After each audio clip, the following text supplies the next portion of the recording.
Welcome everyone. आज हम पढ़ने वाले हैं मैथ्यू एबनॉल्ट की बायोग्राफी और ये एक बहुत ही शॉर्ट वीडियो होने वाली है क्योंकि बहुत ज़्यादा कुछ है नहीं एक ऑथर की बायोग्राफी में पढ़ने को।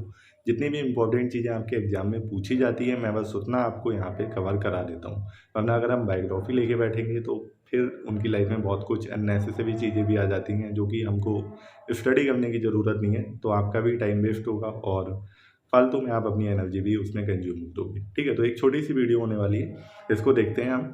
सबसे पहले तो देखेंगे कि इनका बर्थ हुआ था December of 24 1822 Laleham in the valley of things. इस जगह पे इनका जन्म हुआ था। डेट हमेशा एक ऑथर की बर्थ की और डेथ की हमेशा याद रखनी है, उनके मदर और फादर का नाम भी याद रखना है। ठीक है, तो इनकी डेथ हुई थी अप्रैल ऑफ 1888 और ये कैसे मरे थे? He died of heart failure while running to catch a tram car. एक ट्रैम कार को पकड़ने के लिए ये दौड़ रहे थे और उस दौरान इनका हार्ट फेल हो गया और उसमें ये इनकी डेथ हो गई थी। तो he was buried in the churchyard at लालेहम।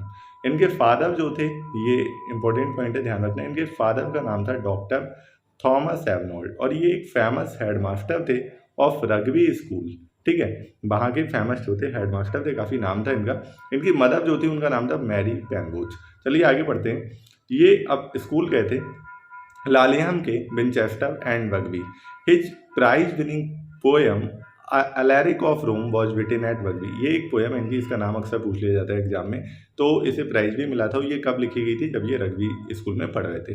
During his student year at Oxford he became friend to author Hugh Clough. ये भी इंपॉर्टेंट पॉइंट है, ध्यान रखना, ये नाम भी एग्जाम में पूछ लिया जाता है। इनके फ्रेंड रहे थे जब ये ऑक्सफोर्ड में पढ़ रहे थे, ऑथर ह्यू क्लफ। बाद में ये मर गए थे तो इनके लिए एक एलजी भी लिखी थी इन्होंने और काफ़ी फेमस एलजी है।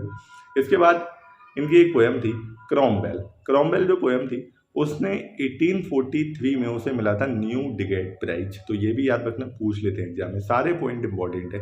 जो मैं बायोग्राफी में आपको जो भी पढ़ा रहा हूँ उसमें आपको कुछ भी नहीं छोड़ना है। ठीक है, he taught at rugby for a short time in 1845। तो बहुत ही छोटे समय के लिए इन्होंने पढ़ाया भी था रग्बी में 1845 में।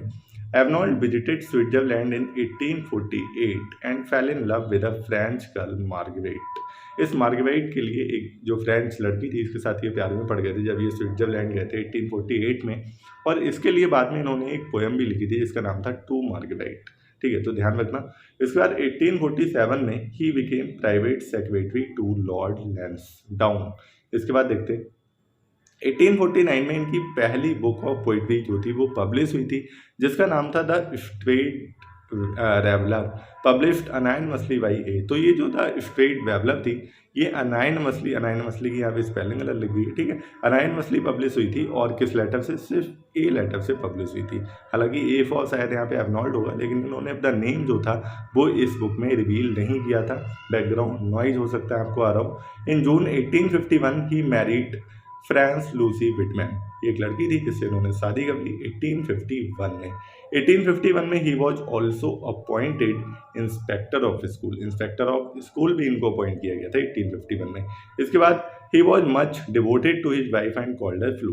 अपनी वाइफ के लिए ये बहुत ज़्यादा डिवोटेड थे, समर्पित थे और इनको फ्लू कहकर बुलाते थे। ठीक है, और इनकी एक ऑटोबायोग्राफी है, truth about an author is his autobiography. ध्यान रखना, ऑटोबायोग्राफी ऑटोबायोग्राफी और बायोग्राफी में अंतर सबको पता ही होगा। ऑटोबायोग्राफी जो है वो खुद लिखी जाती है और बायोग्राफी कोई दूसरा लिखता है किसी ऑथर या किसी भी व्यक्ति के बारे में। ठीक, तो क्या नाम था? Truth about an author. तो ये इनकी एक ऑटोबायोग्राफी थी, मतलब इन्होंने खुद लिखी थी। अगर बायोग्राफी होती तो उसका नाम भी मेंशन करते कि किसने लिखी थी। तो आज की क्लास जो है वो यहीं पे ख़त्म करते हैं। मिलते हैं अगली क्लास में जिसमें हम इनके वर्क्स को डिस्कस करेंगे।